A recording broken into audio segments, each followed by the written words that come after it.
So, how do international tariffs affect freelancers and artists in 2025?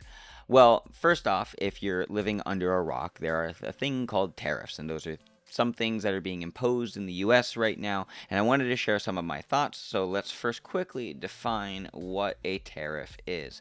A tariff is basically a tax on imported goods. So, you have two countries, you have country A and then you have country B. That kind of looks like a gross version of the United States. Now, let's say there's a demand for you have squares, triangles, and circles. And then this company, and there's a company over here in country B, the United States, that makes also squares and triangles and circles. But the problem is that country A can make the squares, triangles, and circles at a lower price.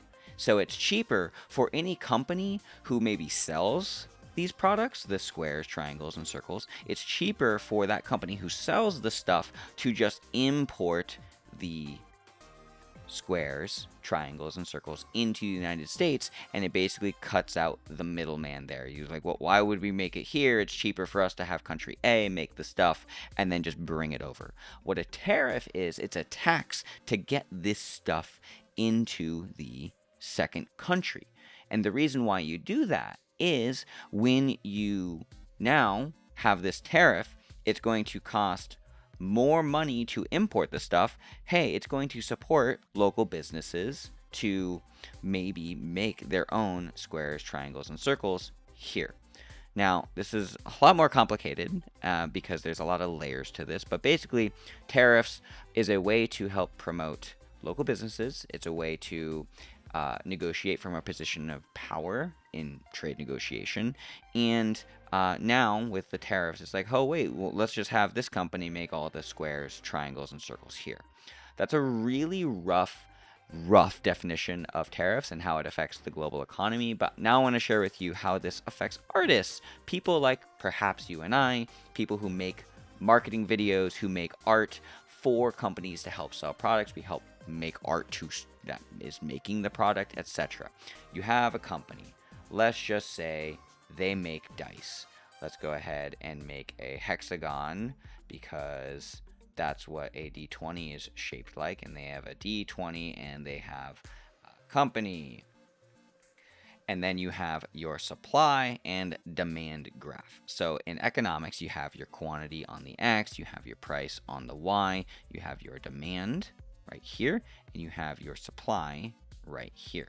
What happens with a tariff is you get your supply curve and it's going to shift leftwards like so. Arrow, arrow. Now, originally, you had this equilibrium right here where supply and demand intersected, and then you had, don't erase, you had this original equilibrium. But with a tariff, what happens is the price of making those goods goes up because it costs this company more money to make their squares, triangles, and circles, or dice, or whatever else. It's going to cost them more money to make that stuff.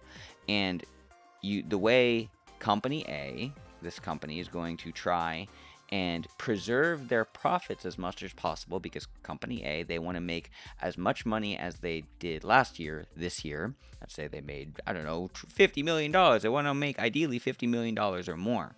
But the tariffs throws a big wrench in that problem. So the way they're going to try and offset that, this company, the way they're going to try and preserve their profits as much as possible is two ways.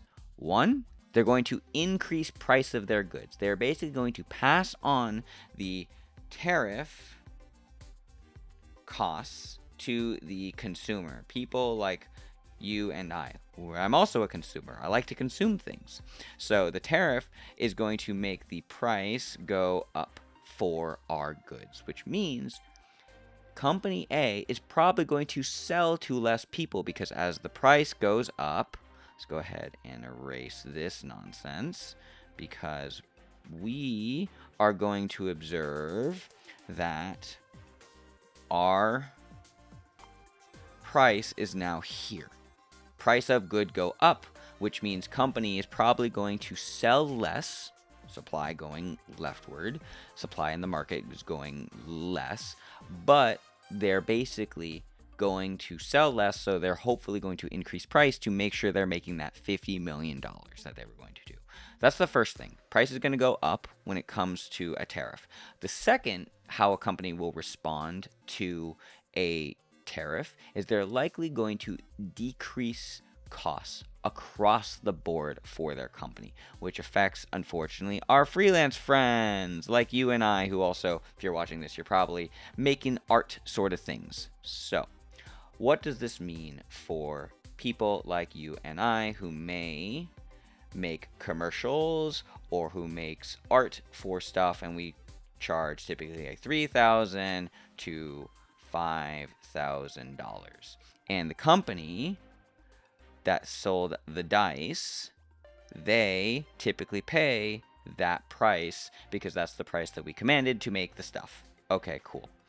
The problem is that this company is going to decrease their budget and spend and just things on their overall scope of work, etc. There's going to be a lot of things that are going to affect what companies are going to be doing moving forward with these tariffs, because they're probably expecting less sales. They're going to increase price of goods. They're probably going to make different goods that are relatively higher margin, which may be less incentive for consumers to buy, etc. Long story short, what's going to happen is this company is going to have a couple of things. They're going to have lower marketing spend. They're going to have delayed projects, so either delayed or less projects, or these companies are going to have reduced scope. What that means is they're probably going to make less exciting marketing content. They're going to book you for less. So this $3,000 to $5,000, this company will probably just be like, hey, we have $1,000 to make what you were doing here. Which kind of sucks for us, because if I would typically charge $3,000 to $5,000 for this client, but this company is like, oh yeah, we're only going to spend $1,000 here for this commercial.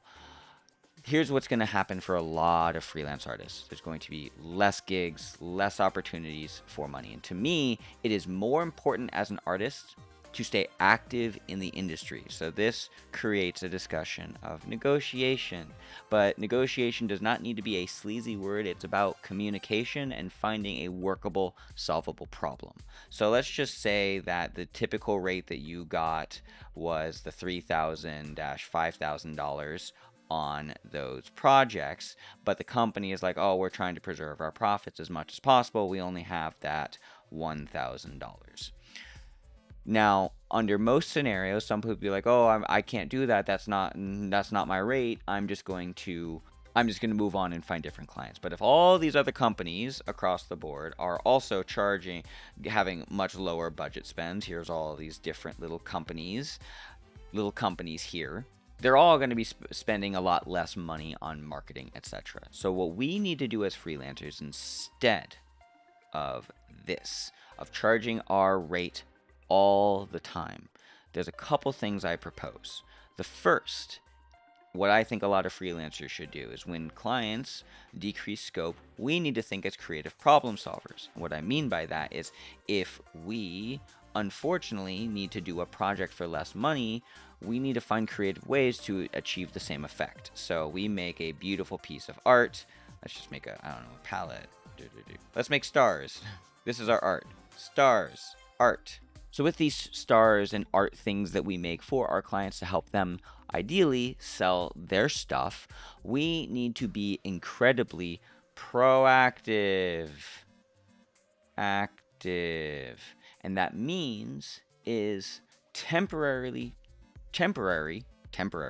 changes in our rates, and delineating that very specifically. Saying to our clients, how can we continue to work together? Because I don't want to leave the industry.